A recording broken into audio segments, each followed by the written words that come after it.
Hari hari ini insya Allah kita akan belajar bersama-sama tentang benar kok saya nggak kelihatan tentang sistem saraf. Sistem saraf tapi fisiologinya. Dulu yang mengajari sistem anatomi sistem saraf siapa? Ingat nggak waktu semester 1? Dengan siapa Mbak? Mbak Gusti Fatimah kayaknya tadi menyampaikan sesuatu. Enggak ya? Zahra. Gimana? Bu Zahra. Dengan Bu Zahra? Ya. Oh, oke. Oke. Ya. Sekarang fisiologinya dengan saya mungkin bisa saling melengkapi nanti ya. Sebentar. Kok nggak ada?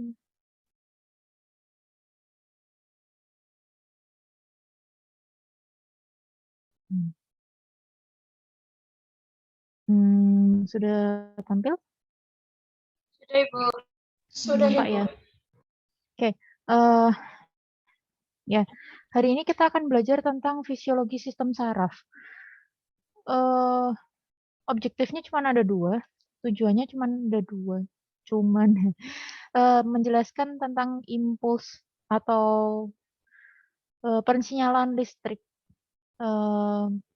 pada sistem saraf dan menjelaskan tentang gerak refleks atau gerak yang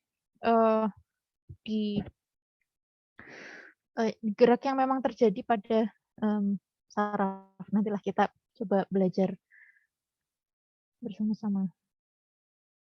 Atas nama Alvina Nurusanti, tidak mengikuti kuliah karena sakit. Oke, semoga lekas sembuh untuk Mbak Alvina. Ya, kok nggak mau turun di kalian? Oke. Ya sudah.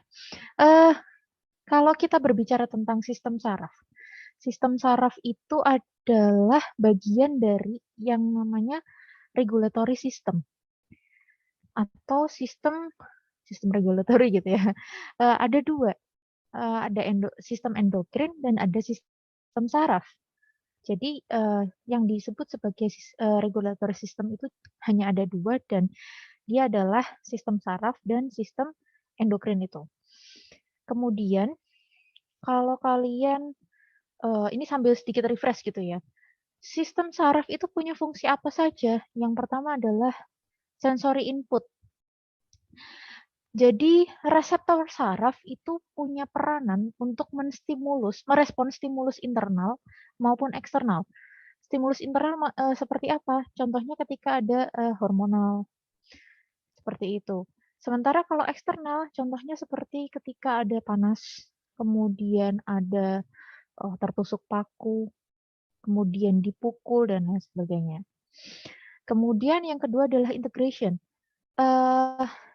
Sistem saraf ini punya peranan gitu ya, menghubungkan antara reseptor dengan sumsum tulang belakang, otak sebagai sistem saraf pusat, atau melalui sistem saraf perifer.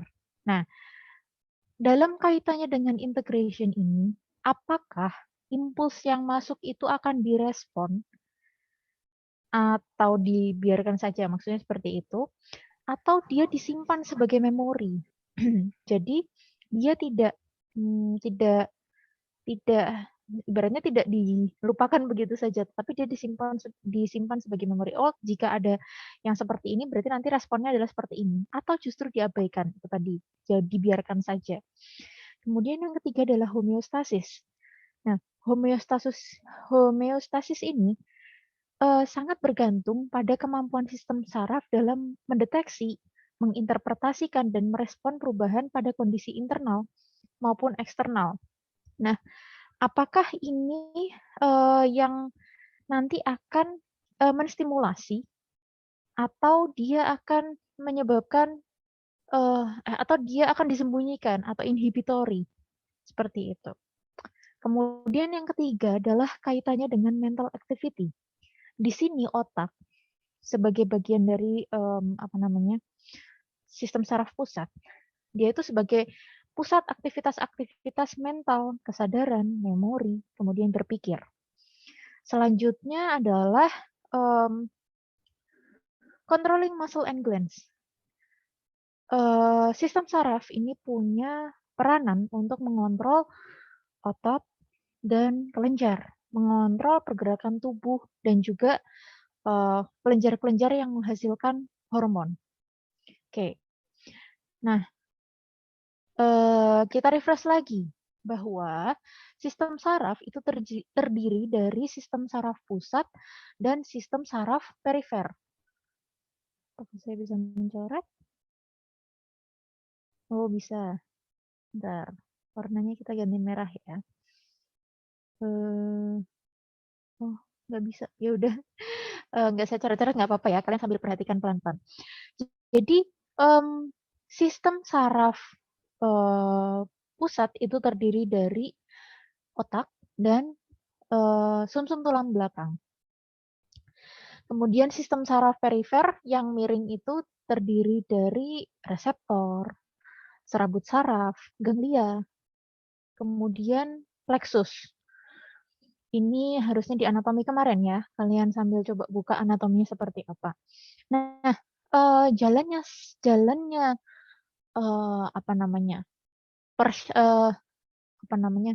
stimulus kemudian bisa sampai ke central nervous system atau sistem saraf sentral itu melewati perifer. Ini kalau begini tangannya kelihatan kan ya? Di layar kalian tangannya kelihatan bergerak-gerak? Kelihatan Ibu. Oke. Nah, jadi jalannya bagaimana? Dari ada yang namanya sensory input. Di sini bisa berupa cahaya, suara, rasa, bau, sentuhan, panas, rasa sakit, tekanan, dan lain sebagainya. Atau di sini yang disebut dengan sensory input. Kemudian sensory input ini, rangsang ini semuanya akan dideteksi oleh si sensory reseptor atau reseptor sensoris. Kemudian direspon oleh sistem saraf perifer yang bagian sensori atau aferen atau eferen, coba saya tanya.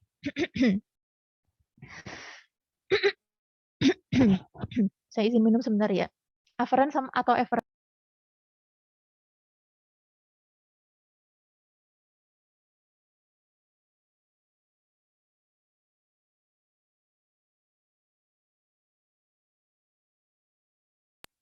Pakai A atau pakai E? Ayo, ada yang ingat nggak? Aferen bukan. Aferen, oke. Kalau kalian bingung, sensoris itu lebih dulu. Jadi kalau ada rangsang, ada rangsang, terus diterima, itu yang pertama adalah sensori. Huruf A sama huruf E, itu duluan mana? Duluan huruf A. Ya, berarti aferen dulu baru eferen. Kalau nanti misalnya bahasanya diganti, tidak sensory division and motor division atau saraf perifer sensoris dan motorik. Biasanya kan kalau bahasa Indonesia gitu ya. Sensoris dan motorik, tetapi diganti aferen dan eferen. Aferen dan eferen, berarti A itu adalah untuk sensoris. Yang pertama kali ketemu rangsang. Oke. Terus dia disalurkan nih ke central nervous system. Entah itu ke otak atau ke sumsum tulang belakang. Lalu sama si otak atau sumsum tulang belakang sebagai sistem saraf pusat, dia akan menyalurkannya ke motor division atau motorik. Nah, motorik ini dibagi menjadi somatik dan otonomik. Somatik itu yang seperti apa? Dia yang bergerak berdasarkan dia akan mensyarafi, oke ini turun ke sini ya, lihat. Mensyarafi otot.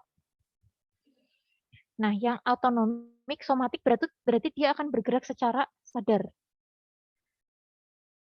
Oke, kemudian mohon maaf. Somatik dia akan mempersyarafi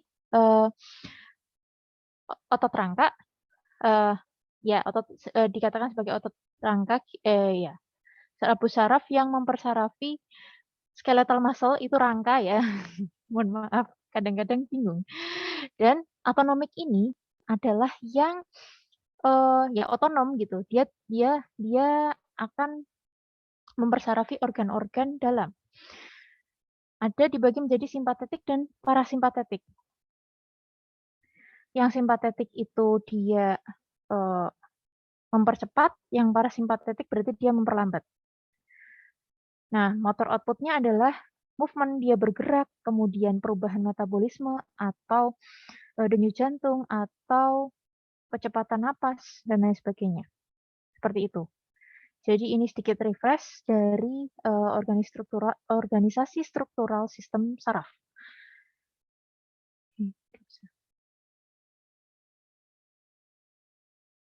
Sebentar, kok nggak mau turun? Oke, mohon maaf. Nah, sekarang kita akan belajar tentang electrical signal and neural pathways. Jadi, saraf kita itu akan ada aliran listriknya, dan ada yang disebut dengan neural pathways atau jalur persyarafan seperti itu. Nah, oke, ini isinya bahasa Inggris semua, tapi semoga kalian tidak bingung. Oh iya, di akhir belum saya tuliskan referensinya. Jadi tidak saya ubah, tidak saya bahasa Indonesia kan, semoga tetap mendengarkan. Ada yang kita kenal dengan resting membrane potential atau potensi membran istirahat kalau dalam bahasa Indonesianya. Nah, biasanya kalau belajar saraf, nah ini gambar ini nih adalah gambar yang sangat familiar ketika belajar tentang impuls saraf. Nah, kita naik dulu ke sini. Jadi saraf kita itu punya muatan, setiap sel itu punya muatan listrik. Nah, dia di bagian luar itu dia sifatnya positif, dan di bagian dalamnya dia di bagian luar sel ya, maksudnya ekstra sel di luar membran sel membran ini, yang biru-biru ini kan adalah membran sel. Yang ada ungu-ungu pink-pinknya ini, yang biru-biru ini adalah membran sel. Gambarnya seperti itu. Yang di bagian luar itu dia positif dan di bagian dalam negatif. Nah, muatan yang berbeda ini ketika ketika sel tidak ada stimulasi, maka dia akan dikatakan sebagai potensial istirahat atau resting membrane potential. Nah, dalam keadaan ini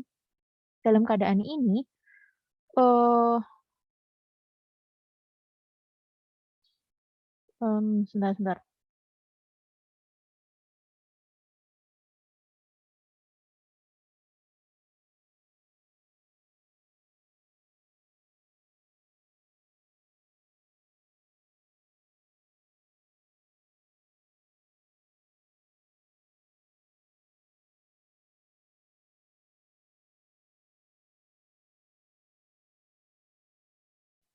Oke, mohon maaf.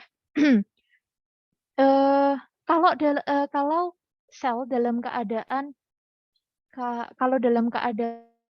istirahat ini dikatakan sebagai kondisi sel terpolarisasi. Kondisi sel terpolarisasi.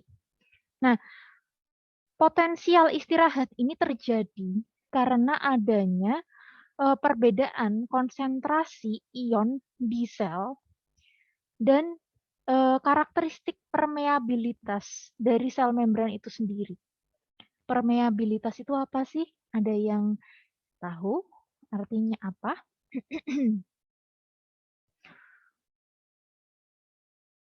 Permeabilitas itu apa?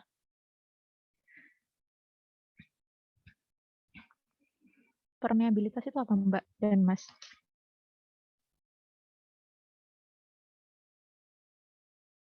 Halo.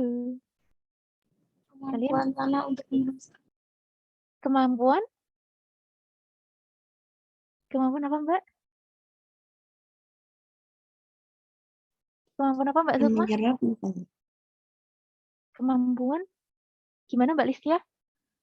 Seperti menyerap bukan? Oke, ya. Kemampuan sel untuk dilewatin sama suatu zat.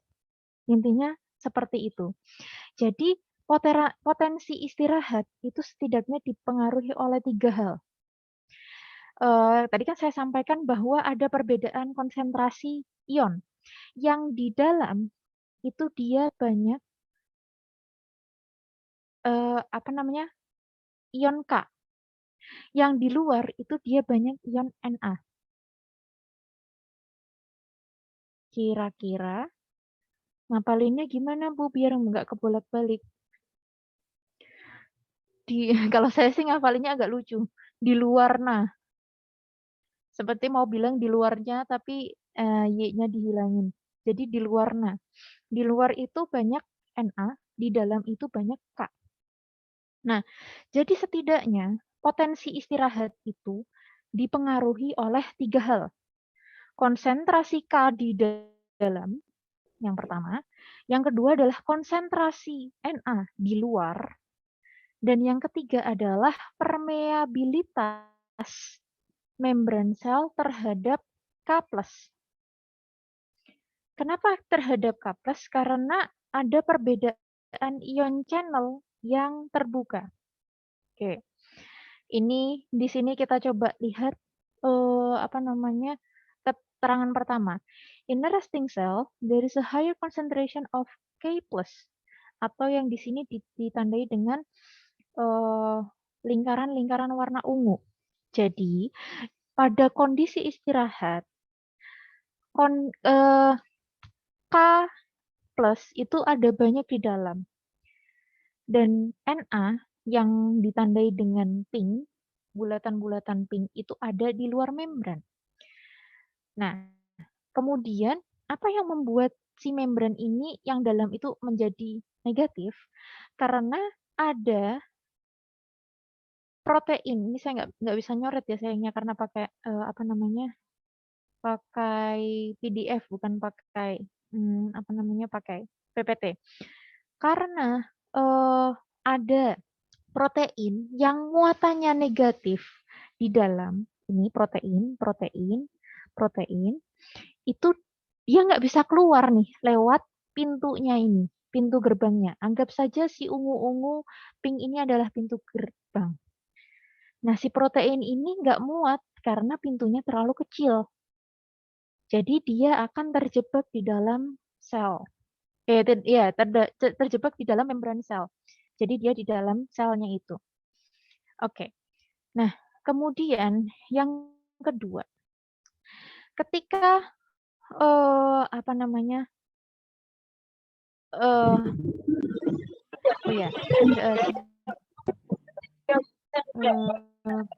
Mbak Sabrina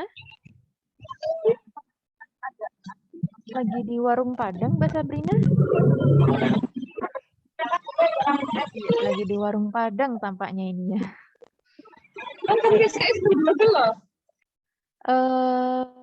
Oke, boleh di mute atau dibantu mute? Oke, sudah. Terima kasih. Jadi gini, pintu gerbangnya ini namanya apa? Ada yang tahu tidak? Pintu gerbang ini? Tahu saya protein. Iya, protein. Nah, terdiri dari protein. Strukturnya adalah ya sebuah protein. Namanya adalah ion channel. Jalan masuk keluarnya ion channel. Nah, ion channel itu ada 2. Ini jujur saja saya bingung mencari bahasa Indonesianya. Jadi kalau nanti kalian belajar dalam bahasa Indonesia lalu menemukan, oh ini kayaknya yang dimaksud Bu Nisa Leak Channel sama apa namanya gated channel, mana ya? Ini bahasanya di sini. Leak channels are open and the gated channels are closed. Nah ini nanti bolehlah sharing sama saya. Jujur saja saya bingung mencari bahasa Indonesianya. Jadi ada dua jenis yang namanya leak channel sama gated ion channel. Leak channel, leak itu apa sih? Tulisannya leak nih. Ini ada contekannya di sini. Leak channels sama gated channels. Leak itu apa sih? Leak itu apa? Bocor. Bocor, ya, melebar gitu ya, bocor gitu ya. Kalau gated itu bayangannya seperti gerbang. Nah, ada dua jenis ion channel, leak channel dan gated channel. Yang leak channel seperti namanya bocor gitu ya, dia itu selalu terbuka, tapi nggak bakalan ada kalau ketemu ion channel bocor gitu nggak ada sih ya. Nanti bolehlah kalau kalian apa namanya beneran mendapatkan belajar dalam bahasa Indonesia, kalau kalian mendapatkan bahasa Indonesia, oh Bu mungkin ini gitu. Itu leak channel ini selalu dalam keadaan terbuka. Sementara gated channel ini dibagi lagi menjadi dua. Yang di gated channel seperti namanya, dia akan membuka ketika ada rangsangan. Nah, rangsangannya ada dua. Ada kimiawi dan ada listrik. Voltage chemically gated leak channel, chemically gated channel sama voltage gated channel. Jadi rangsangannya entah itu listrik atau kimia. Yang dipegang adalah satunya bocor, satunya harus distimulasi dulu, baru mau buka. Seperti itu. Nah, ketika posisi ini, konsentrasi Na di luar sel itu diatur oleh ion channel ini. Kalau sel dalam keadaan istirahat, ada beberapa ion channel yang kemudian terbuka. Tetapi di sini dikatakan bahwa lebih banyak ion channel K plusnya yang terbuka dibanding Na plusnya. Nah, pada kondisi istirahat dikatakan bahwa only the leak channels are open. Hanya yang bocor tadi itu tadi yang terbuka. Yang gated channels akan selalu tertutup. Nah, karena adanya perbedaan konsentrasi yang terjadi yang terjadi di luar dan di dalam membran, K plus akan keluar, berdifusi keluar sel sesuai dengan konsentrasinya. Jadi si K plus yang ungu ini dia akan keluar sel. Lewat mana? Tadi, leak channels itu tadi. Nah, kemudian ini, kalau muatan positif sama negatif itu kan akan tarik-tarikan ya. Yang di dalam tadi muatannya negatif atau positif? Negatif. Negatif. Maka dia akan cenderung untuk narik balik kan? Ya kan? Di sini dikatakan the tendency for K plus to diffuse out of the cell is opposed by the tendency of the positively charged K plus to be attracted back into the cell. Artinya adalah kecenderungan si K plus untuk sesuai dengan gradien konsentrasinya kan dia akan keluar nih. Nah, tetapi yang di dalam karena si protein-protein ini tadi negatif, dia akan cenderung menarik balik si K plusnya. Seperti itu. Nah, kemudian kita yang ketiga. Karena intinya tarik-tarikan nih, akhirnya dibantulah sama si pompa NaK. Pompa NaK kemudian seperti memberikan solusi. Jadi dia akan mengeluarkan by pumping 3Na keluar sel, mengeluarkan 3 Na keluar sel, tetapi saya minta balik K2 gitu. Jadi ngeluarin 3 Na, kan Na seharusnya ada di luar nih. Dia keluarkan nih Na-nya. Tapi dia tarik balik si K-nya. K kan tadi secara normalnya dia akan keluar. Tapi ditarik balik ke dalam. Keluarin 3, masukin 2. Seperti itu. Nah, kondisi ini akan terjadi, keseimbangan ini terjadi kondisi ini akan terjadi sampai seimbang gitu. Dan keseimbangan terjadi, kalau keseimbangan terjadi, itu akan terjadi potensi istirahat itu tadi. Ini kalian yang kameranya kemana-mana ini posisinya sedang bagaimana sih Mbak Sabrina ini? Oke, ya begitu. Kira-kira. Oke, sampai di sini masih ada yang bingung atau enggak? Atau mungkin dari penjelasan saya membingungkan atau bagaimana? Boleh kita ulang lagi? Kalau misalnya Anda yang masih bingung. Iya, Bu, saya masih bingung. Oke, bingungnya di mana Mbak Sapira? Yang tadi yang keluar masuk itu loh, yang tukar-tukaran. Oke, mulai dari yang poin kedua ya. Iya. Jadi gini, poin kedua deh ini. Jadi tadi yang antara leak channels sama gated ion channel udah paham ya? Iya, Bu, udah. Oke. Si pintu yang bocor ini, ya leak channels ini, itu semuanya akan terbuka ketika resting membran potensial, ketika resting sel. Jadi ketika selnya istirahat, kondisi istirahat dia akan terbuka. Nah, di sini dikatakan bahwa lebih banyak K yang kebuka daripada Na. There are more K plus leak channels dan Na leak channels. Jadi lebih banyak K yang kebuka daripada Na. Otomatis ketika K yang lebih banyak yang terbuka berarti K-nya lebih banyak keluar. Nah, secara normalnya dia akan, kalau dulu SMA ada istilah namanya mengikuti gradien konsentrasi dan melawan gradien konsentrasi.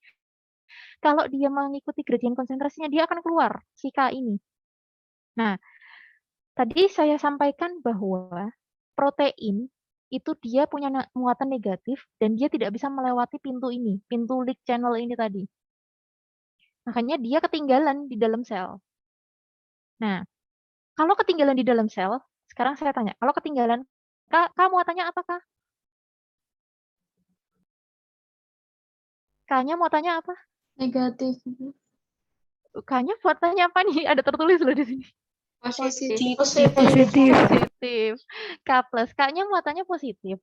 Terus habis gitu protein ini kan ditulis ya nih PR negatif. Proteinnya itu muatannya negatif. Nah, kalau positifnya pada hilang nih, K-nya kan K positif ya, K-nya pada hilang, berarti di dalam sel kondisinya tersisa protein. Protein muatannya apa?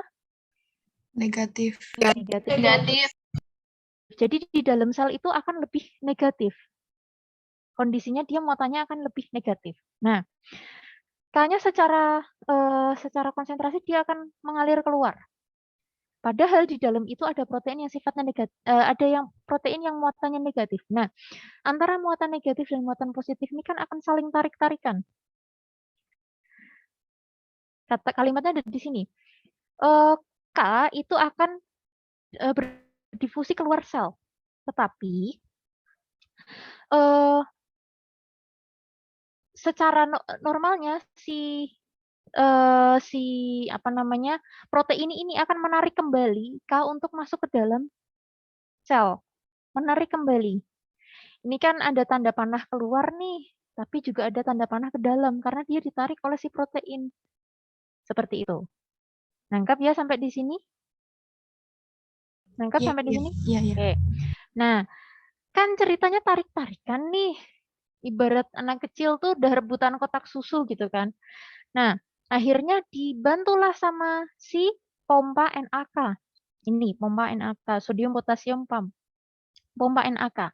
Nah, dia akhirnya membantu untuk mengeluarkan, kan ini ada Na yang masuk karena tadi kan kembali lagi leak ion channel atau ion channel yang bocor. Dia kan masuk-masuk aja gitu, masuk keluar bebas aja gitu.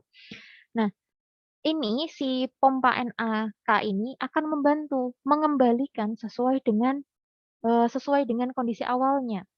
Yang awalnya si Na ini kan adanya di luar ya, lebih banyaknya di luar.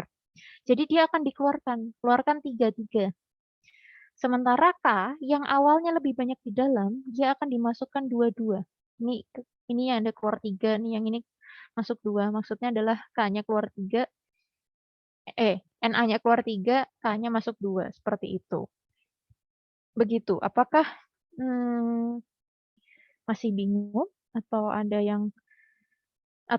sudah cukup jelas? Berarti ini tuh upaya membran selnya menyeimbangkan ion-ion itu ya, Bu? Betul. Betul, Mbak Ria. Mbak Kira, ya.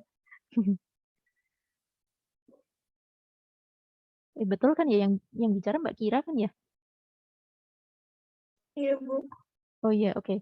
Kuning-kuningnya nggak kelihatan soalnya. Ya, jadi upaya menyeimbangkan gitu loh.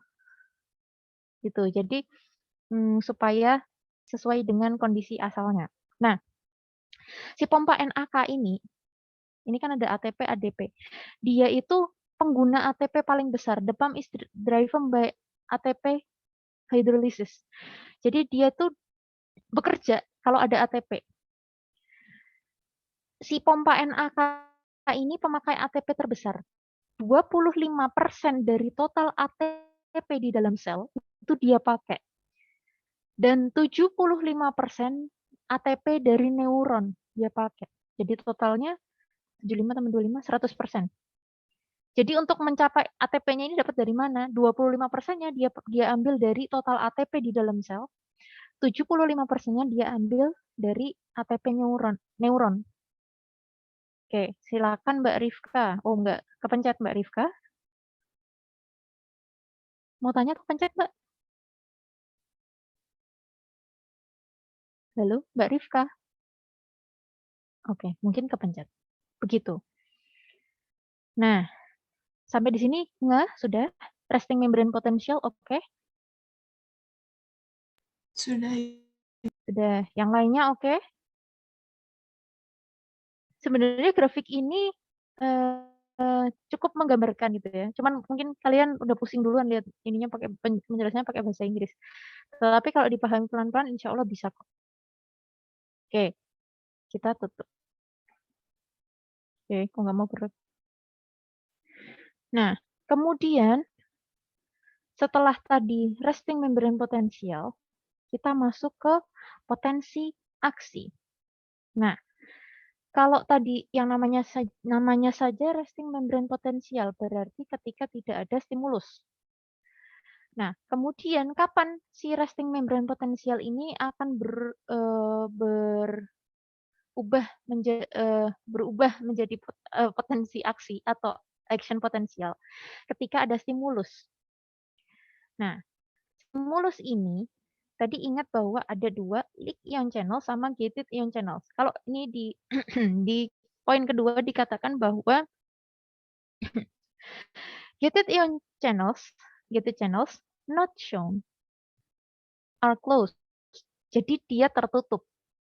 Yang kita lihat di gambar ini adalah semuanya leak channel, makanya dia terbuka. Nah, di mana gated channelnya? Gated channel itu tertutup, selalu dalam keadaan tertutup. Nah, ketika ada stimulus, maka dia akan teraktivasi si gated channel yang tadi itu hanya akan terbuka ketika ada stimulus itu tadi. Nah, terbuka atau tertutupnya si gated channels ini, dia akan mengubah permeabilitas sel. Ingat tadi permeabilitas sel itu adalah kemampuan sel untuk nyerap atau ngeluarin gitu lah ya, ion-ion seperti itu. Nah, Resting membrane potential. Di sini diulang lagi ya, Na channel, pink and most but not all K channels yang ungu itu akan tertutup. Tapi ini untuk gated channels-nya ya. Nah, yang di luar akan lebih positif dibandingkan yang dalam. Oke, ini tadi sudah keterangan itu tadi sudah ya. Kemudian, nah,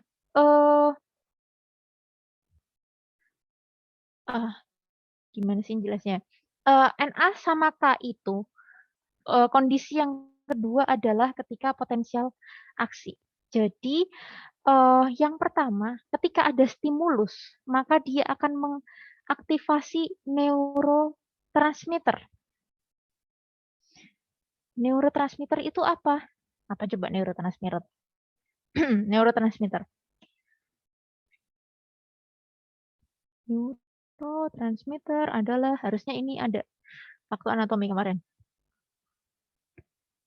Neurotransmitter adalah senyawa organik.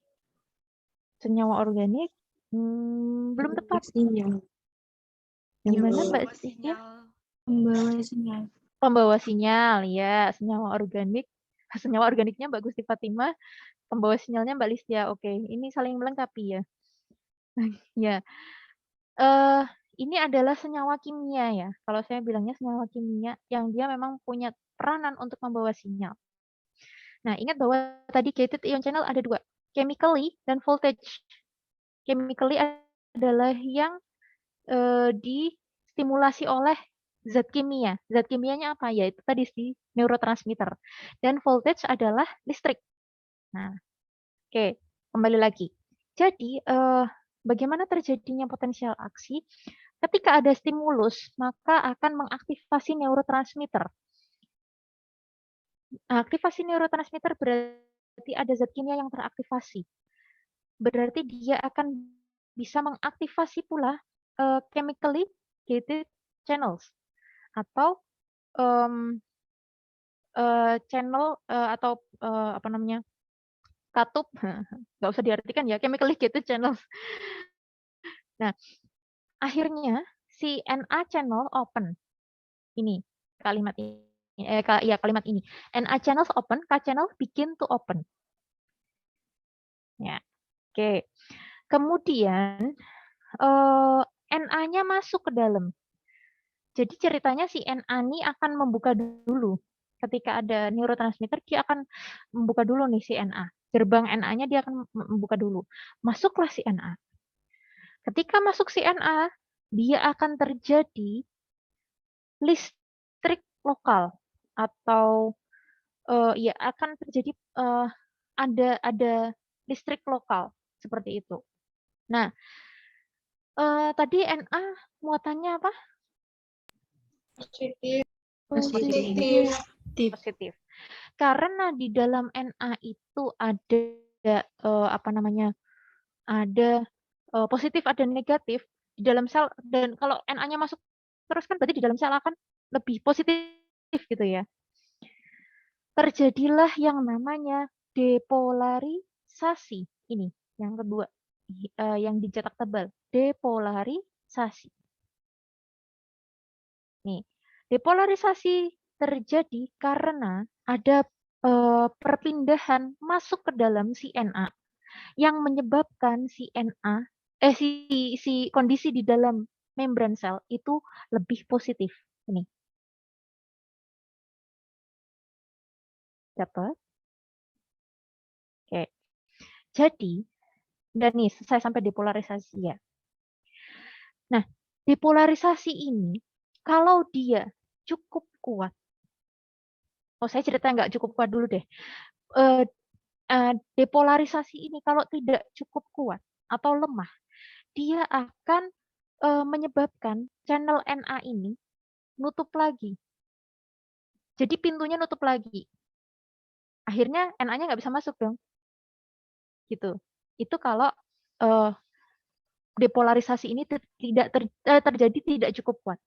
Sementara kalau depolarisasinya ini cukup kuat, akan terjadi yang namanya local potential atau kelistrikan lokal seperti itu. Nah, eh, kalau sudah terjadi kelistrikan lokal, ini kan gerbangnya udah dibuka nih, NA-nya kan akan terus masuk nih. Sampai akan terjadi, inilah local potential ini ya, sampai dia akan mencapai ambang yang disebut dengan threshold. Kelihatan ya di sini ya? Di garis ini, di atas garis putus-putus ada yang namanya threshold. Ambang batasnya. Jadi dia akan naik terus nih sampai terjadi, karena ini tadi kan dari istirahat ya nih, resting membrane potential. Nah, terus dia naik, naik. Karena tadi NA-nya masuk, naik, naik, naik, naik, masuk terus, masuk terus. Nah, oke. Setelah terjadi sampai ke threshold, maka kalau tadi yang terbuka adalah chemically gated channel, karena sudah ada listrik di sini, maka voltage gated channel akan ikut membuka. Anggap sampai di sini. Jadi ibaratnya kalau ada 10 gerbang, yang 5 itu adalah yang 3 itu adalah gerbangnya NA yang chemically, kemudian yang 2 itu adalah K chemically, yang 5 sisanya itu adalah voltage gated channel. Ketika sudah ada listrik, yang voltage ikut buka. Ibaratnya tadinya dari pagar dibuka cuma setengah, sekarang dibuka tuh semuanya. Kalau dibuka semuanya jadinya bisa masuk nggak NA-nya? NA-nya akan masuk besar-besaran. Bahkan dikatakan sampai 600 kali dia akan masuk. Makanya dia akan naik drastis nih. Tuing. Gitu. Inilah yang digambarkan dengan merah ini. Nah, terus habis gitu, kalau sudah masuk sampai posisi 20 milivolt ini, dia akan tertutup. Udah kan, nggak bisa masuk lagi. Si channel NA-nya dia akan tertutup. NA-nya nggak bisa masuk lagi. Kemudian bukalah si K-nya. Kemudian dia akan turun channelnya. Nah, kemudian inilah yang saya salah nunjuk. Dia akan terbuka nih. NA channel close and additional K plus channel open. NA movement into the cell stops. Jadi dia perpindahan NA ke dalam selnya itu dia akan berhenti dan K akan keluar dari sel yang akan menyebabkan terjadinya repolarisasi. Ini proses turunnya ini dari 20 milivolt sampai kembali lagi ke minus 70 milivolt. Oke. Sampai sini nangkep atau masih bingung? Ibu, Ya. bisa diulangi yang poin ketiga. Poin ketiga, oke. Yang poin ketiga adalah repolarisasi. Jadi setelah tadi gerbang voltage gated channel-nya itu kebuka, masukkan NA besar-besaran sampai akhirnya sampai akhirnya meningkat tajam. Nah, ketika sudah sampai di 20 milivolt, ini dikatakan 20 milivolt itu ya adalah batasnya, batas akhirnya ibaratnya seperti itu. Dia akan nutup, gerbang ini akan nutup. Karena kan dia voltage, ya berdasarkan voltage ya. Kalau sudah 20 ya udah dia nutup gitu. Sampai sini nangkap dulu Mbak Nur Azizah. Iya, Ibu. Oke, nutup nih gerbangnya. NA-nya nggak bisa masuk lagi. Terus gantian si K-nya akan ngebuka. NA channel close and additional K plus open. Jadi K plus-nya akan gerbang-gerbang gerbangnya si K akan buka dan K-nya akan keluar. Oke. Nah, inilah yang kemudian disebut dengan repolarisasi. Dia akan turun pelan-pelan listriknya sampai ke minus 70. Kembali lagi ke asalnya ketika resting. Oke. Sudah.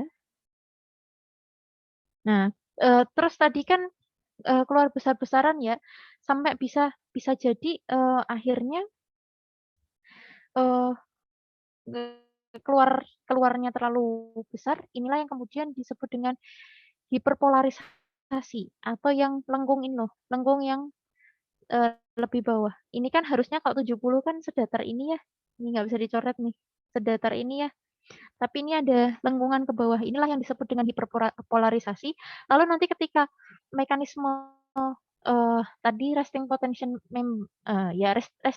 membrane-nya itu kembali lagi, proses yang tadi tarik-tarikan itu kembali lagi, nah dia akan kembali lagi nih ke kondisi resting lagi.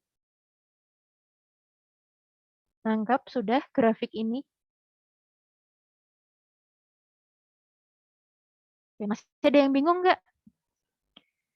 Kita pelan-pelan nggak apa-apa. Maaf Ibu, mau nanya lagi. Berarti waktu gerbang K dibuka itu kak keluar banyak yang keluar ya Bu? Intinya gerbang ini, ion channel ini spesifik ya Mbak. Nggak mungkin kalau K yang buka, NA yang keluar. Iya Bu, terima kasih. Ya. Nah, tadi kan harusnya si NA kan yang di luar ya Mbak ya. Harusnya NA ini kan ada yang ada di luar tuh kan NA, tapi kan K-nya yang keluar ya. Nah, itulah tadi mekanisme si resting potential membrane itu kemudian dia tukar-tukaran seperti itu tuh. Yang tadi saya jelaskan ada dibantu si pompa NaK. Anggap sudah linknya di sini? Iya, sudah Ibu, terima kasih. Oke, ini tadi, jadi karena si K-nya keluar besar-besaran kan, K-nya keluar besar-besaran, di dalamnya akhirnya jadi sangat negatif ya, berarti sampai under 70, jadi di bawah 70, under minus 70, jadi di bawah minus 70 milivolt. Dari tadi saya bilangnya milivolt kan ya, bukan miliampere kan ya. Mohon maaf, slip of the tongue. Bener. Milivolt kan ya, saya dari tadi bilangnya. Iya, Ibu. Bener? Iya, Bener ya, aku benar. alhamdulillah. Iya. Ya kalau barangkali saya salah gitu. Ini nih, kalian bisa lihat keterangannya di yang miring ini, membrane potential MV, milivolt. Jadi sampai di bawah minus 70 milivolt, itu yang dinamakan dengan hiperpolarisasi. Lalu nanti supaya dia tuh intinya harus kembali ke angka minus 70 milivolt. Makanya dia akan kembali lagi nih ke sini. Ke minus 70 milivolt dan kembali ke resting membrane potential. Nangka, linknya di sini. Apakah penjelasan saya membingungkan? Sudah, tidak ada yang bingung. Oke. Lanjut. Nah, ini tadi. Ini adalah yang terjadi ketika potensi aksi sudah mencapai threshold. Sebenarnya ini tadi sudah saya jelaskan sih ya. Ada yang dikenal dengan all or none action potential. Jadi semuanya akan disalurkan atau enggak sama sekali. Tadi itu yang sudah saya ceritakan bahwa ketika dia tidak cukup kuat, ini tadi naiknya ini, local potentialnya ini local potential, naiknya tidak cukup kuat, dia ya udah nggak jadi potensi aksi nih, nggak jadi aksi potensi ini. Oh ini, oh ya, ini potensi aksi ini tidak akan terjadi ketika si lokal potensialnya ini nggak cukup kuat. Nah, aduh, ornya ikut. Nah, tapi kalau dia cukup kuat, maka dia akan terjadi atau off. Jadi iya atau enggak sama sekali. Gitu. Maksudnya adalah seperti itu. Kemudian, ini tadi juga sudah saya ceritakan dalam kondisi depolarisasi. Voltase ya, voltasenya atau listriknya ini, sinyal listriknya ini dia akan berubah dari minus 70 sampai ke plus 20. Lalu ketika repolarisasi dia akan kembali ke minus 70. Nah, yang yang tadi kan kayaknya penjelasan saya tuh lama banget gitu ya. Jelimet, pusing gitu ya. Tapi ternyata mekanisme ini terjadi selama 1 sampai 2 milisecond. Hanya 1 sampai 2 milisecond di tubuh kita. Masya Allah. Apa namanya, betapa apa ya, sistem ini ternyata luar biasa sekali gitu. Hanya terjadi dalam 1 sampai 2 milisecond. Padahal saya jelasinnya tadi lama banget ini. Oke, lanjut. Lanjut. Lanjut enggak? Lanjut, Ibu. Lanjut Lanjut. Ibu. Oke. Ya, kali-kali bubuk gitu loh. Oke. Nah, eh kalian waktu anatomi belajar istilah akson termielinisasi dan akson tidak termielinisasi? Ingat nggak? Enggak. Mbak Listia mantep banget. Enggak. Harusnya belajar sih ini pasti ada kita dijelasin ya. Yang lubang-lubang ini namanya apa? Ingat nggak? Depannya N, ada 2 kata, depannya N sama R. Ada yang ingat nggak? Saya melihat wajah senyum-senyum. Kebingungan. Nggak ada yang ingat? Menyerah? Enggak, Bu. Menyerah. Oke. Apa namanya? Akson yang termielinisasi adalah yang terbungkus oleh sel swan. Nanti coba dibuka lagi deh. Kalau nggak ada, entah kalian buka catatan atau entah kalian buka buku SMA harusnya ada nih. Jadi akson itu ada yang termielinisasi atau terbungkus ya, semacam terbungkus oleh sel swan. Dan ini swan cell nih. Swan-nya gimana tulisannya Bu? SCHWANN gitu. Swan cell. Dia terbungkus oleh swan cell dan dia ada yang bagian tidak termielinisasi itu sebenarnya ada tuh tulisannya. Depannya N, belakangnya R. Node Ranvier. Iya. Kalau di bahasa Indonesia kan nodus Ranvier. Node of Ranvier kalau di bahasa Indonesia kan namanya nodus Ranvier. Nah, dikatakan bahwa si nodus Ranvier ini kan kalau kalian belajar di SMA simpelnya akan disampaikan bahwa si nodus Ranvier ini akan mempercepat impuls. Fungsinya adalah untuk mempercepat impuls. Dulu waktu zaman saya ujian nasional itu kayaknya tuh sering banget keluar gitu soal apa fungsi dari nodus Ranvier. Nodus Ranvier adalah fungsinya untuk mempercepat impuls gitu. Nah, kenapa bisa demikian? Sekarang kita belajar kenapa bisa demikiannya. Jadi, si potensi aksi itu akan berjalan lambat pada bagian yang tidak termielinisasi atau di nodus Ranvier ini. Ternyata saya bisa coret-coret. Di nodus Ranvier ini, dia akan berjalan lambat. Sementara pada bagian yang termielinisasi dia akan berjalan cepat. Nah, pada akson yang tidak termielinisasi, potensi aksi ini akan menstimulasi arus sel pada sel sebelahnya. An action potential at local currents. Ini, jadi dia tuh akan potensi aksi. Bentar, nggak bisa naik. Nggak mau naik. Nah, potensi aksi, local potential. Potensi aksi ini salah nunjuk. Apa namanya?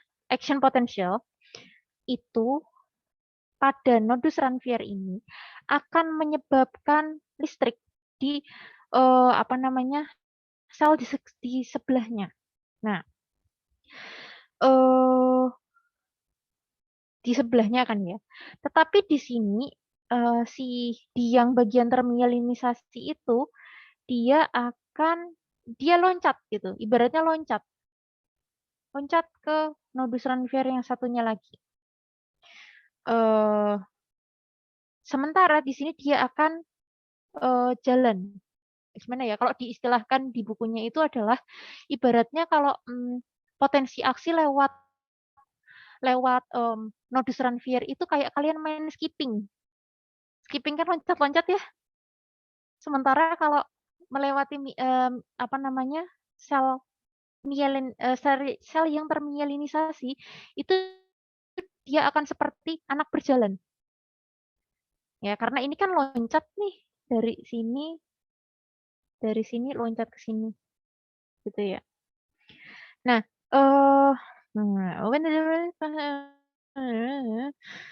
Oke. Nah, jadi ini ketika terjadi depolarisasi ya, dia akan apa ya? Menyebabkan kalau terjadi di sebentar gini. Pada akson yang termielinisasi, dia itu akan menyebabkan arus lokal yang ternyata menyebar di seluruh sel-sel ekstraseluler. Yang kemudian dia akan mengalir ke sitoplasma di sel sebelahnya. Jadi ke sini. Ini tadi kan begini, terus ininya akan mengalir begini gitu. Jadi kayak lebih cepat gitu loh. Nah, kemudian apa namanya? Menstimulasi potensi aksi di sel di sebelahnya lagi. Nah, di sini dikatakan bahwa penyebaran dari potensi aksinya ini sangat cepat di yang termielinisasi karena potensi aksinya akan diproduksi oleh si nodus Ranvier. Loncat-loncat gini loh. Tadi kalau kalian ingat, potensi aksi itu kan diawali dengan adanya local potential dulu gitu ya. Terus naiklah ini, kemudian sampai threshold, kemudian terjadilah potensi aksi. Nah, kalau udah sampai di sini dia akan turun. Nah, tapi ini kan menjalar terus gitu loh. Menjalar terus, loncat-loncat sampai ke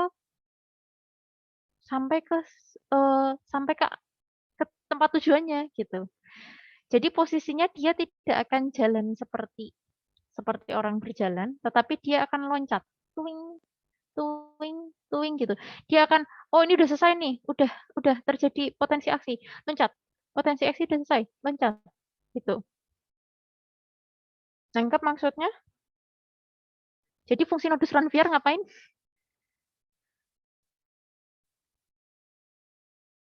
Fungsinya nodus Ranvier ngapain? Mempercepat impuls. Mempercepat impuls sel, mempercepat impuls pada sel saraf. Ya, jadi nanti dibuka-buka lagi ya antara sel yang termielinisasi dan tidak termielinisasi ini. Nah, kemudian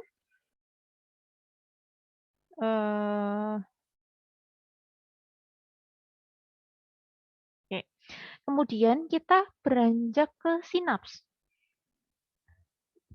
Sinaps ini adalah sisi penghubung atau junction yang tidak berdekatan dan merupakan tempat berlangsungnya pemindahan impuls dari ujung akson suatu neuron ke neuron lain. Kalau saya bilang neuron, kalian ingat nggak sih?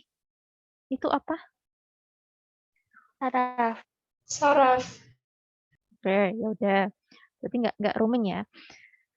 Nah, ini kita coba apa ya? Pelan-pelan di sinaps ini. Sebenarnya sama sih karena tadi sudah belajar potensi aksi dan lain sebagainya. Sinaps ini terdiri dari 3 komponen. Yang pertama ada yang kita kenal dengan ini. Presynaptic terminal. Itu adalah bagian paling ujung dari akson. Kemudian ada yang namanya postsynaptic membran. Itu bisa berupa membran dari dendrit atau efektor dari sel seperti itu. Kemudian ada yang namanya synaptic cleft atau celah sinaps gitu. Nah, tadi saya sempat menanyakan neurotransmitter. neurotransmitter itu tersimpan di mana? Di vesicle. Vesicle itu apa sih?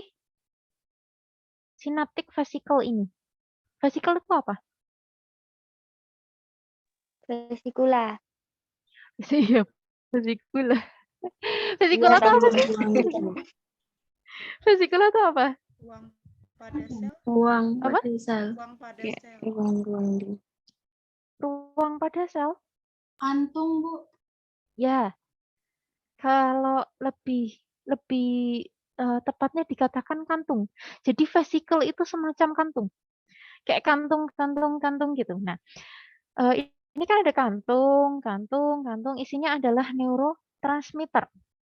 Jadi neurotransmitter disimpan di synaptic vesicle, vesikula sinaps, atau apa ya bahasa Indonesianya, synaptic vesicle. Itu kemudian nanti dia akan dilepaskan. Nah, mekanismenya gimana? Yang pertama, potensi aksi dia akan sampai juga nih di presynaptic terminal ini. Presynaptic terminal ini. Dia akan menyebabkan voltage gated CA2+ channels to open. Jadi dia ketika sudah sampai action potentialnya ini sudah sampai di presynaptic terminal, dia akan menyebabkan si voltage gated CA calcium channels to open. Kalau sudah buka, berarti CA-nya bisa masuk. Masuklah. Nah, CA akhirnya terdifusi ke dalam sel dan menyebabkan synaptic vesicle untuk melepaskan neurotransmitter. Tuh, ke bawahan. Ini kantung-kantung ini menyebabkan pelepasan neurotransmitter. Ini digambarkan dengan segitiga biru ini, neurotransmitter. Oke. Neurotransmitter kemudian berdifusi dari presinaptik ke synaptic cleft atau celah sinaps itu. Nih kan dia tadi di kantung-kantung nih ya. Kantungnya itu terstimulasi nih oleh si CA. Ibaratnya kalau terstimulasi kan akhirnya dia mendekat ke sini terus dia bisa melepaskan nih. Melepaskan si neurotransmitternya. Lepaslah. Nah, kemudian neurotransmitter akan berikatan dengan reseptor dan menyebabkan chemically gated NA channel to open. Tadi yang kita sudah belajar chemically gated itu akan terbuka. NA-nya kemudian masuk ke dalam sel dan menyebabkan perubahan potensial membran. Sepertinya ini akan lebih mudah dipahami. Sudah nangkep? Sudah nangkep? Sampai di sini masih bingung? Atau sudah nangkep?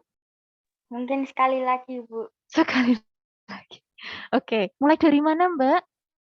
Request-nya? Dari yang neurotransmitternya keluar, Bu. Dari yang neurotransmitternya keluar. Oke. Mana nih? Jadi dari pertama aja ya Mbak ya supaya lengkap.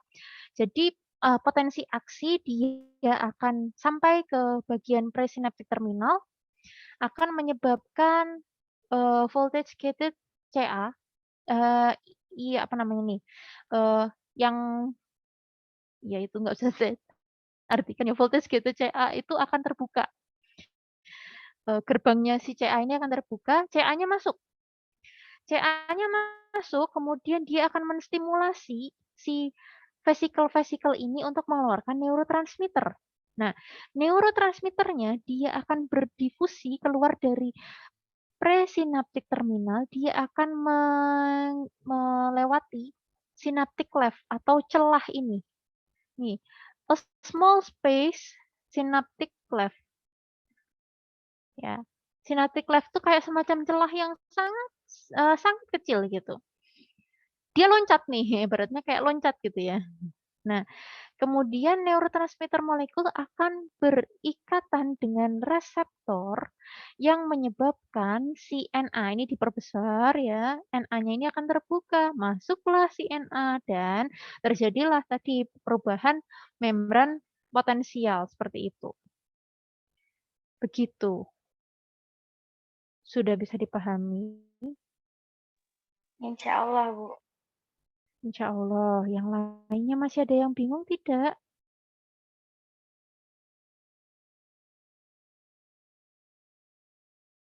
Bingung tidak?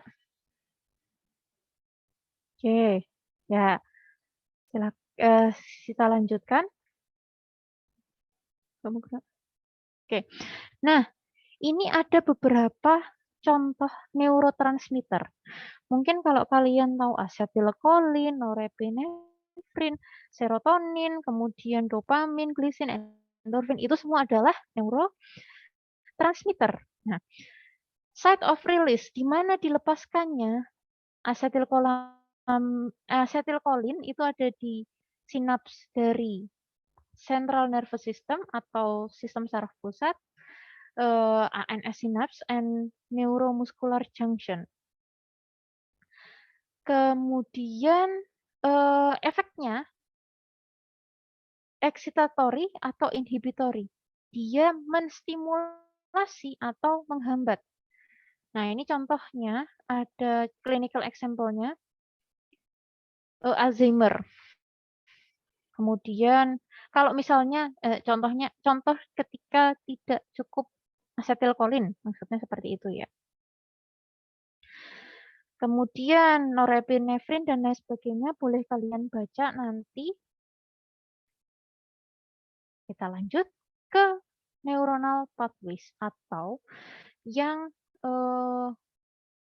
jalur yang kalau tadi kan kelistrikannya ya. Kalau ini jalur persyarafannya. Nah, oke.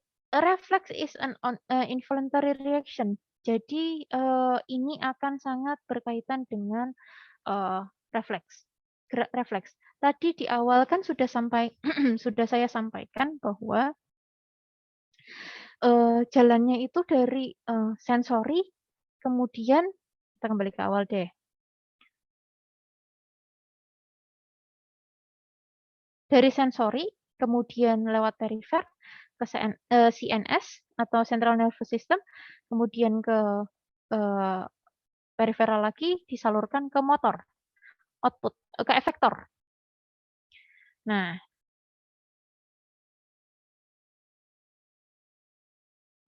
ini. Jadi sebenarnya ada lima komponen dari neuronal pathways atau jalur persyarafan ini. Yang pertama tentu saja sensory receptor. Yang kedua ada sensory neuron, ini lebih mudah kok. Sensory neuron, kemudian ada interneuron atau neuron penghubung, kemudian ada motor neuron, dan ada efektor organ. Jadi jalannya gimana? Jalannya ya sesimpel dari ada rangsang ditangkap oleh sensory reseptor, disalurkan oleh sensory neuron ke ganglion, kemudian ke interneuron disalurkan, kemudian ke motor neuron, dan akhirnya ke efektor organ. Seperti itu. Oke. Ini nggak sulit ya? Bisa dipahami? Enggak. Loh, enggak itu nggak bisa dipahami atau gimana Mbak Lisya? Oh, gini, oke.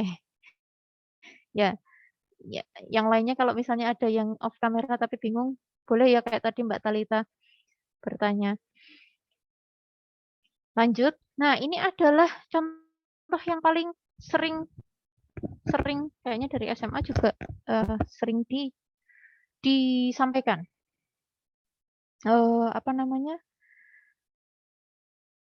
Respon ketika ada palu dipukulkan ke lutut. Susah sekali mau bilang lutut gitu ya. Jadi Kalau palu dipukulkan ke lutut itu akan gimana jalannya? Gimana responnya? Yang normal? Yang normal gimana? Akan Bakalan kemana? gerak, Bu. Ya gerak Lutut. kemana? Ke depan. Ke depan. Nggak mungkin ke belakang ya. Yang normal akan ke depan. Itu juga yang biasanya untuk mengetes apakah persarafan kita masih normal atau enggak. Nah, jadi di sini diawali dengan hammer tap atau memukulan palu, tapi ya mukul palunya juga enggak yang kayak penuh balas dendam gitu, enggak gitu ya, tapi ya tuk gitu. Nah, itu kalau misalnya sudah stimulus ya akan melewati ini quadriceps femoris muscle extensor. Kemudian ini kan berarti sebagai sensori reseptornya ya. Kemudian dia akan dibawa oleh sensori neuron dia ke sistem saraf pusat. Kemudian dia akan langsung nih twing langsung ke, jadi hanya melewati 4 jam, nggak melewati yang dikatakan dengan interneuron ini. Jadi dia langsung dari saraf pusat, sistem saraf pusat, kemudian dia langsung ke motor neuron. Langsung merespon ke sini, kembali ke ototnya, efektornya, kemudian dia akan flexor muscle-nya dia akan bergerak ke depan seperti itu. Nggak sulit ya. Nah, kemudian yang satunya adalah contoh yang ada sambungannya. Ada sambungannya.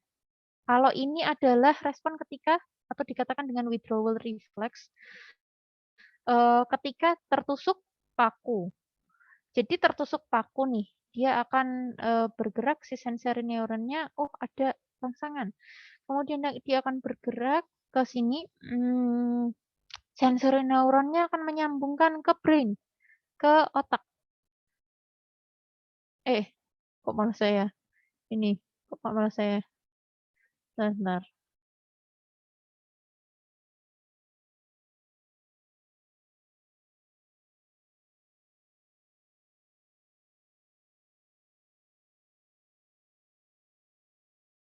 Oke, ini akan menyambungkan ke otak, kemudian interneuron akan menyampaikan ke neuron motorik, terus disampaikan ke motor neuron atau neuron motorik, kemudian kembali ke sini, diangkatlah kakinya. Gitu.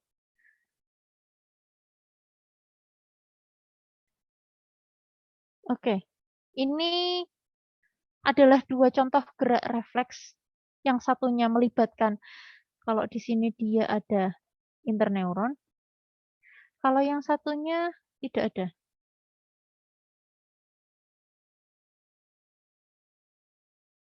Tidak ada.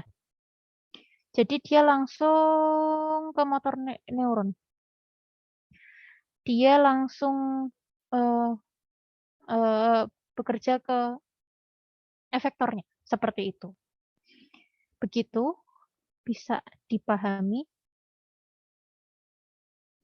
Bisa, Bu. Oke. Ini gelas slide. Ya, karena nggak bisa diturunin lagi sudah. Nah,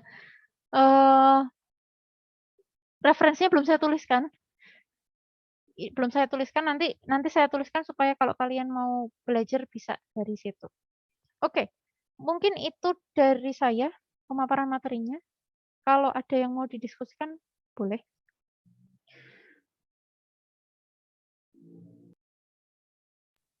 Silakan. Kalau masih ada yang bingung juga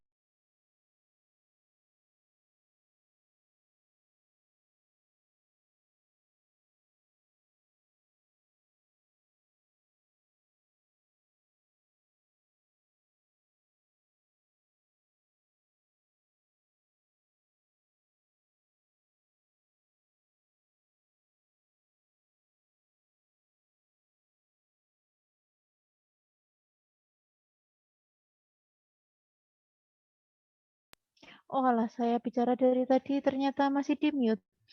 Apakah ada yang masih bingung? Kalian? Apakah penjelasannya membingungkan? Mungkin nanti kalau ada yang kurang jelas bisa ditanyakan ke Bu RR langsung, Bu. Boleh. Mungkin sekarang juga masih berputar-putar ya. Ya ngerti Bu, tapi ya yang nggak ngerti juga Bu. Gimana dong Bu? Jadi saya butuh mengendapkannya dulu. Nah, Mbak Faiza langsung Iya, sip, Bu. sip, sip. Butuh Bener Bu, waktu, bener. Bu. Ya, ya saya butuh waktu seperti move on dari dia. Oh bukan ya, bukan seperti itu. Ya, eh nggak apa-apa. Nanti kalau kalian misalnya masih ada yang bingung, boleh ditanyakan lagi ke saya. Sudah coba pelan-pelan. Terus kalau kalian gini, eh tadi saya termasuk yang itu apa namanya chemically gated ion channel sama voltage gated ion channel itu kan saya bingung ya bahasa Indonesianya apa. Kalau kalian nanti belajar lalu menemukan bahasa Indonesia, boleh share ke saya. Bu, ini ternyata bahasa Indonesia ini Bu. Karena memang nggak tahu, saya bingung mencarinya. Mungkin kalau hmm, apa namanya resting potential membrane, ya resting potential membrane, local potential seperti itu kan masih ada ya bahasa Indonesianya gitu, yang kita juga familiar. Ini saya kok nggak ngerti ya. Mohon maaf sebelumnya. Karena mungkin bacanya buku berbahasa Inggris, jadi kadang-kadang bingung bingung menerjemahkannya ke Indonesia kalau istilah yang spesifik gitu. Gitu. Nanti boleh ya sharing. Tuh. Atau kalau kalian nanti ujian gitu menemukan, saya nggak akan membuat kalian jadi pusing kok gitu. Tapi apa namanya? Kalau misalnya saya nggak ngerti bahasa Indonesia, ya akan saya tulis pakai bahasa Inggris kok. Karena saya juga menulis PPT-nya dalam bahasa Inggris gitu. Istilah-istilahnya mungkin akan saya tulis dalam bahasa Inggris juga. Cuman gini, oh kayaknya dulu saya sudah pernah bilang waktu anatomi ya, istilah dorsal, ventral, dorsal, ventral, kemudian istilah-istilah yang distal, apa ya dulu ya, Dexter, Sinister tuh yang biasanya suka balik-balik gitu, masih ingat kan ya, Dexter apa, Sinister apa, kayak gitu. Itu tolong dipegang gitu, supaya apa? Ketika kalian membaca jurnal berbahasa Inggris, atau ketika kalian membaca buku atau artikel yang berbahasa Inggris itu kadang-kadang menggunakannya bukan istilah right or left, tapi menggunakan Dexter or Sinister kayak gitu. Jadi campuran lah gitu. Jadi kalian tidak bingung gitu, harapannya kalimat apa kata-kata yang sederhana seperti itu tetap bisa dipahami. Begitu. Sambil dibuka-buka lagi ya catatan anatominya, karena ini dipisah anatomi sendiri, fisiologi sendiri. Kalau nanti misalnya ada yang lupa, ini tuh apa sih, neuron apa, sel swan apa, nanti dibuka lagi catatan anatominya. Oke, sebelumnya apakah waktu di anatomi sudah sempat diajarkan materi ini?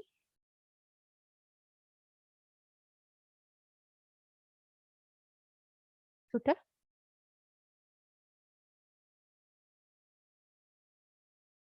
Udah apa belum? Apa lupa? Bingung. Udah belum lupa? Halo? Sudah belum lupa? Nggak inget. Lupa. Lupa. Tuh Mbak Sukma jujur. Lupa, Bu.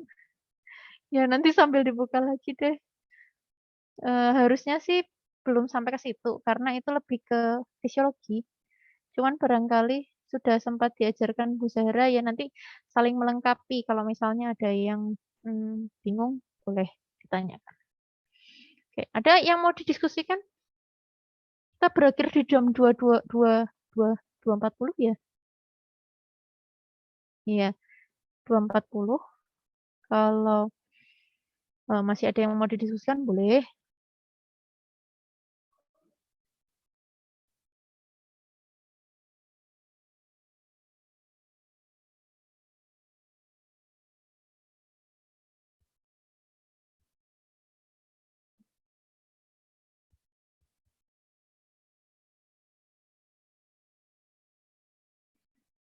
Yang mau didiskusikan lagi?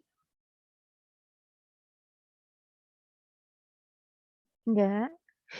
Yakin? Oh iya, saya jadi ingat saya perlu mendiskusikan sesuatu sama kalian. Minggu depan, minggu ini kan seharusnya saya mengajar 2 kali ya, di hari Jumat. Nah, kebetulan hari Jumat itu saya bersamaan dengan apa namanya? Nguji di rumah sakit. Kebetulan CI dari rumah sakitnya bisanya di jam 7 sampai jam 9. Khawatir saya molor. Kalian kan jam 10 sampai jam 11.40 ya. Yang terjadi selama ini adalah selalu molor. Maksudnya selalu molor tuh karena berkaitan dengan komentarnya ya. Kan karena komentar itu kan bisa dibatasi sih memang 10 menit. Tetapi yang terjadi adalah biasanya komentarnya tuh panjang lebar dan pembahasannya itu bisa lebih panjang dan lebih lama. Nah, ya lucu sekali pizzanya Mbak Rizka. Ya, gemerlap. Nah, apa namanya? Boleh nggak kalau dicarikan jadwal lagi di minggu depannya lagi? Minta bantuannya mungkin Mbak Sipan. Soalnya saya daripada janji jam 10 terus ternyata nanti molor reschedule tiba-tiba, lebih baik saya reschedule dari sekarang aja gimana? Kira-kira kalian keberatan nggak?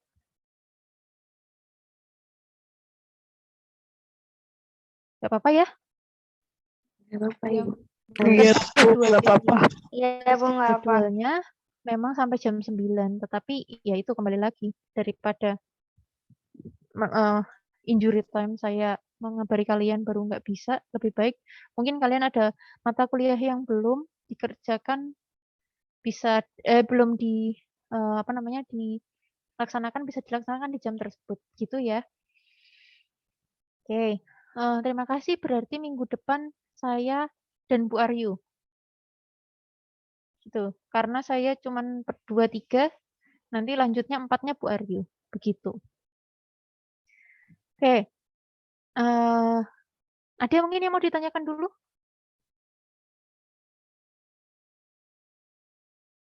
Cukup?